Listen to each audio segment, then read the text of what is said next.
Hello friends, welcome to Yogic and Modern Science.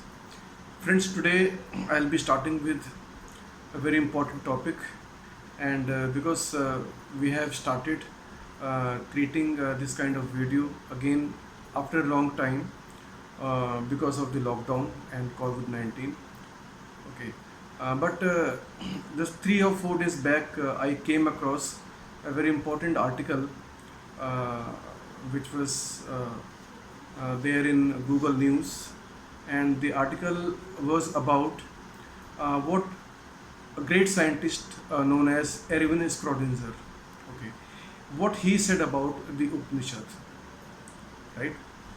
Because he used to relate his theories and his viewpoints about the nature of reality with the sutras of Upanishad and various Hindu doctrines, right? Especially Upanishads, because Upanishad talks about the fundamental reality of the whole nature is consciousness. Okay, this is the fundamental reality according to Upanishad, and the same is observed by Erwin Schrödinger also. His viewpoint is exactly the same as that of Upanishad, and he has mentioned all these things in his writing. So, what Erwin Schrödinger said about the nature of reality is that the fundamental reality of this existence is consciousness, not matter. He used to say, and it is mentioned in his writing also, that the material world is not a reality. Okay, it is not reality. The reality is consciousness, and whatever we are observing, we feel, we experience. Okay, it is nothing but the projection into this consciousness, or you can say this is nothing but projection of the consciousness. So consciousness is very very fundamental. It is the basic thing. Okay, so I was very fascinated when I read about this article, and I also related what Schrödinger uh, proposed about the nature of reality with our own viewpoint. Okay, because we also propose that the consciousness is the prime thing. Okay, primary thing. It is the primary reality or the fundamental reality. Okay, all the reality, the apparent reality that we observe, okay, it is nothing but the projection of this consciousness, this pure consciousness. Okay, okay, for example, uh, at one place in this article, it was written that observing an object observing an object cause to lose the quantum nature of the existence. Okay, because he always talks about the quantum nature of existence, right? So this quantum nature of existence is disturbed, and this collapsed into the reality what we experience the moment an observer enters into this quantum nature of existence. Okay, so this is the moot point of his observation. Now we will try to explore into this from the yogic science point of view, and Sharmaji will also explain about this phenomena what Schrödinger proposed. Sharma ji एक scientist हुए Irwin स्ट्रोडेंजर। हाँ जी। उनके अनुसार जो पूरा ब्रह्मांड है, रचना से पहले, ब्रह्मांड में जो रचना हुई है उससे पहले ब्रह्मांड में कोई रचना नहीं थी। ठीक है, उसके अंदर क्या मटेरियल था उसके बारे में वो कुछ नहीं कह रहे, उसके बारे में साइलेंट हैं। पर वो ये कह रहे हैं कि यदि कोई ऑब्जर्वर इस क्वांटम नेचर में इंट्रोड्यूस होता है, आता है, उसकी एंट्री होती है, तो जो क्वांटम नेचर है इस पूरे सृष्टि का, वो टूट जाता है और ये एक मटेरियल सृष्टि में कन्वर्ट होने लगती है due to the presence of observer. तो ये जो ऑब्जर्वर है, जो दृष्टा है, ये बहुत इंपॉर्टेंट है जहाँ तक सृष्टि में रचना होने की बात है। ब्रह्मांड में, ब्रह्मांड की जो भी रचनाएं हैं उसमें ऑब्जर्वर बहुत इंपॉर्टेंट है स्क्रोडिंजर के अनुसार। ये बहुत बड़े साइंटिस्ट हुए थे, हमने इनके बारे में काफ़ी पढ़ा भी है और इनके बारे में इनकी जो थ्योरीज़ हैं वो स्कूली बच्चों को पढ़ाई भी जाती हैं। ये 11th में, 12th में और कॉलेज लेवल पे भी इनकी थ्योरी पढ़ाई जाती है, क्योंकि जो क्वांटम नेचर है, क्वांटम नेचर जो सृष्टि का एक थ्योरी साइंस के अंदर है, वो स्क्रोडिंजर की ही दी हुई है। स्क्रोडिंजर है और 2 और 3 साइंटिस्ट और हैं।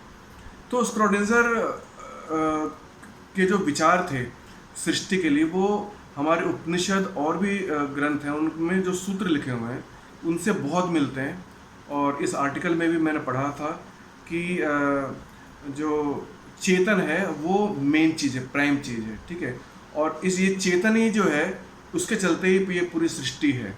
चेतन की एंट्री नहीं हो, या ऑब्जर्वर जिसको बोल रहे हैं, वो ऑब्जर्वर की एंट्री नहीं हो सृष्टि के अंदर, तो सृष्टि के अंदर रचना संभव नहीं है। तो सृष्टि तो होगी, उसके अंदर रचना नहीं होगी, ठीक है, उसका फॉर्म कुछ और होगा, रचना वाला फॉर्म नहीं होगा। तो इसमें यौगिक साइंस क्या कहता है? यौगिक साइंस के आधार पर अगर हम इसे देखते हैं और पूरा एक ऐसी जगह पे आपको ले जाते हैं जैसे हमने ब्रह्मांड की स्थिति आई है, तो हम एक ब्रह्मांड की स्थिति को इसलिए हम सामने रखते हैं क्योंकि ब्रह्मांड हमें दिखाई देता है। तो दिखाई देने वाली चीज़ या समझने की चीज़ जब हम कोई चीज़ सामने रख लेते हैं तो हम उसके पीछे वाले हिस्से में जाते हैं। तो पीछे वाले हिस्से में जिस वक्त हम जाएंगे तो हमें स्पेस, ये ब्रह्मांड जहाँ दिखा हम इस पे बाद में चर्चा करेंगे। पहले हम देखते हैं कि ये ब्रह्मांड दिखने से पहले कहाँ था। तो ये जो नहीं दिख रहा था, जब ये रिक्त में था, उस वक्त भी दृष्टा इसको देख रहा था, मगर ये उसमें रिक्त में ये चीज़ कहीं से दिखाई नहीं दे रही थी। तो एक कदम हम पीछे की तरफ गए, तब ये ब्रह्मांड ना होने की स्थिति में था। और ये जब देखने वाला था, जब देखने वाला अपने को उसने जब स्पेस को देख रहा था, तब उसकी कोई औकात नहीं थी देखने की, ना उसका कहीं अस्तित्व था। अस्तित्व जब आया, जब उसने अपनी नज़र को केंद्रित किया एक जगह पे, देखने की शक्ति को केंद्रित किया, अर्थात वो एक जगह पे रुका। तो जैसे ही एक जगह पे रुका, जिसे हम ब्रह्मांड कहते हैं, फिर हम एक कदम और आगे आते हैं। तो एक कदम जैसे आगे आते हैं तो हम देखते हैं कि ये ब्रह्मांड में जो किस तरीके की दुनिया भरी की रचनाएं हो रही हैं, ये सब चीज़ें बनी हैं, ग्रह बने हैं, ये आकाश गंगाएं, सब कुछ बना हुआ, बहुत सारा बना हुआ, आदमी बना, मनुष्य बना, कीड़े मकोड़े, दिल, कलेजे, दिमाग, माइंड, सब कुछ, बहुत कुछ बना हुआ। जितनी बहुत संख्यक चीज़ें बनी हुई, ये सारी चेतन की अपने अपने स्टेप्स हैं। तो ये चेतन के जो चीज़ें हैं, ये उसका आगे वाला स्टेप है। अब हम फिर बीच वाले स्टेप पे आते हैं कि जब ये ब्रह्मांड वहाँ बना और जब चेतन की प्रक्रिया में आया, तो ये देखना पड़ेगा कि ये सब बना कैसे, और जब बना नहीं था तो उस वक्त कैसा था, पीछे एक कदम कैसा था और आगे एक कदम कैसा, और जहाँ पे ये है तो कैसा हुआ। तो यहाँ पे हमने ये देखा कि ये चीज़ जब बनी है तो ये अकेले ब्रह्मांड से नहीं बन सकती, कोई भी चीज़ अकेले में नहीं बन सकती। बनने के लिए 2 चीज़ों का होना जरूरी है। तो ब्रह्मांड एक जो हुआ, उसमें जो चीज़ें हम बार बार कह रहे हैं कि उसके अंदर 3 चीज़ें हैं, ब्रह्मांड के अंदर 3 चीज़ें हैं, जहाँ से चेतन की देखने की या पकड़ने की या उसको समझने की संभव हो पा रहा है, वो ये 3 चीज़ें हैं। वो उसके अंदर लिक्विड, और वो एक प्लस पॉइंट है उसमें, और एक उसमें स्पेस। तो जब अकेला ये कुछ नहीं कर पाया, तब इसके दूसरा उसका भाग, जो इसी का दूसरा भाग है जो इससे बड़ा था, ये उस चीज़ को जब उसने देखा और वो ऊपर की तरफ देख करके चलाया, तो वो उसने उसी कैटेगरी का, उसी आकार का एक दूसरा भाग बना, जिसे हम नेगेटिव और पॉजिटिव, अगर नेगेटिव एक ही चीज़ बन जाए तो चेतन होगा तो रहता होगा, उसमें उसका कहीं कोई अस्तित्व नहीं है।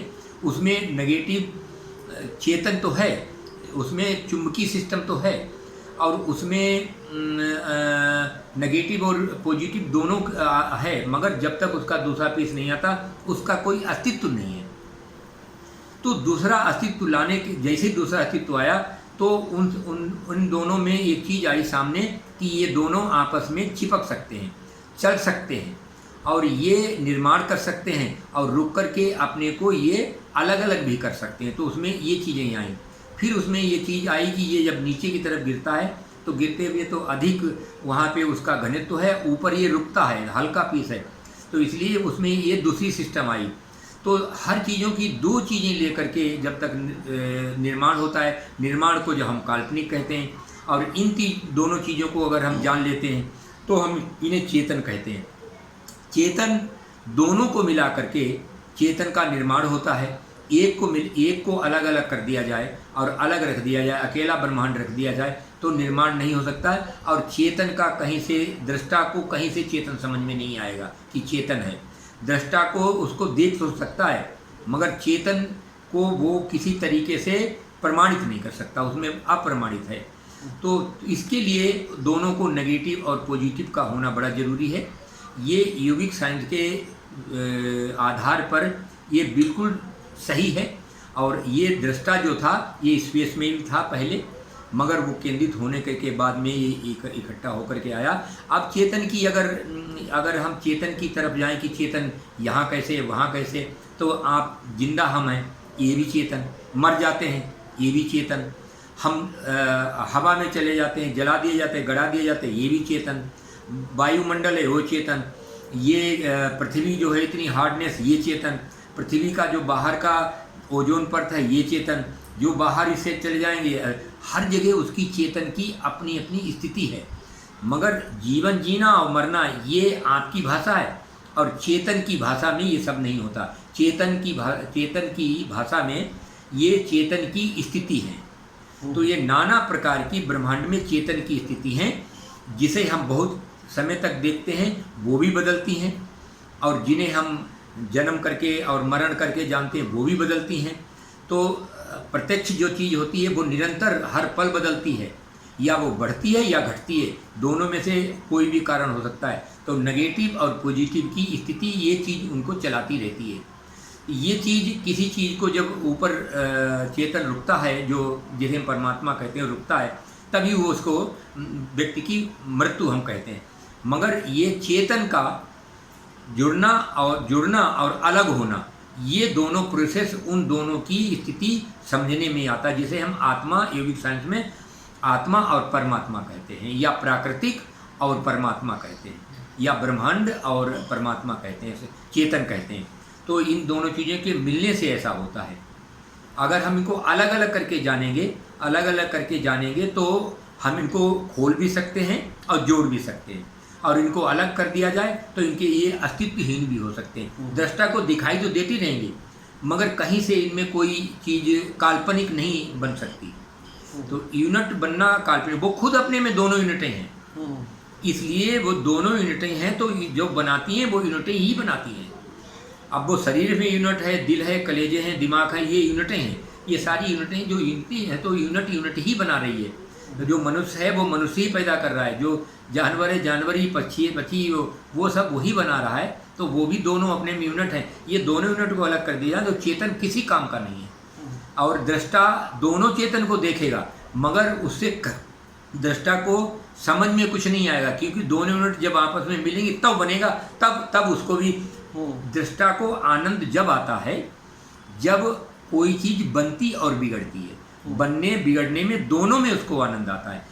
मगर हमारा मोह रहता है, इसलिए हमें मरने में दुख होता है और जन्म में हमें सुख मिलता है। मगर दृष्टा में ऐसा नहीं होता है। दृष्टा मरने में भी उतना ही उसे आनंद आता है, और जन्म लेने में भी उतना ही दृष्टा को आनंद आता है। दृष्टा को इससे कोई लेना देना नहीं, ये तो उसको दूर रह करके देख रहा हो, हम उसमें घुस करके देख रहे हैं, इसलिए हम प्रभावित हो रहे हैं। तो ये चीज़ योगिक साइंस की तरफ से आता है। Okay, viewers, let me summarize what Sharma ji has said. You see, what Erwin Schrödinger is saying and what yogic science, according to Sharma ji, they are both synonymous. Okay, they are saying the same thing, but you see, the terms are different. The terms we use, they are different. Okay. The Schrödinger says, and other scientists, okay, they talk in terms of observer and a thing observed, and yogic science talks about the drashta and drishya, drashta and the brahmand, these two things. So when these two things are in parallel, okay, on one side there is drashta, observer, and on the other hand there is brahmand, okay, only then things can get into you can say in the creation mode. Okay, the creation can take place only in the presence of the drashta or the observer. Okay, so without observer, what is being observed is not possible. Okay, both are the parallel phenomena. So when observer establishes itself, okay, at a particular position, okay, when it takes a standpoint, okay, then it is able to see the whole Brahmand, okay, the thing which is observed. And when the observer gets involved, okay, into the creation, only then creation takes place. So these two things they go in parallel, hand in hand. Okay, in the absence of other, okay, no creation can ever take place. If you take away the observer or drashta, creativity cannot start. Okay, creation is not possible, the srishti is not possible. Okay, means the Brahmand or the whole cosmos, okay, cannot do anything without the observer.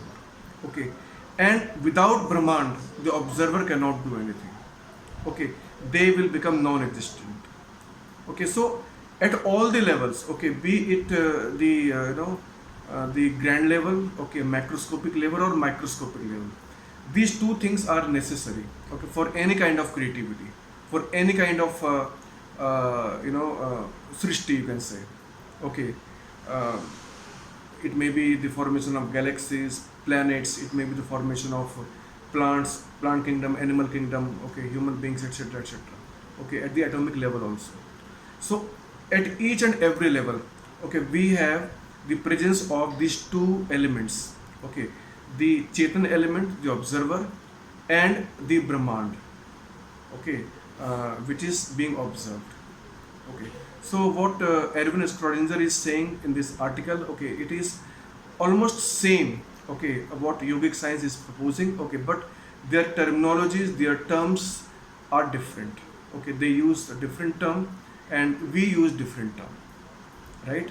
So for example, if the observer is pure, okay, without or devoid of anything else, okay, then it is called Paramatma, okay, the pure consciousness.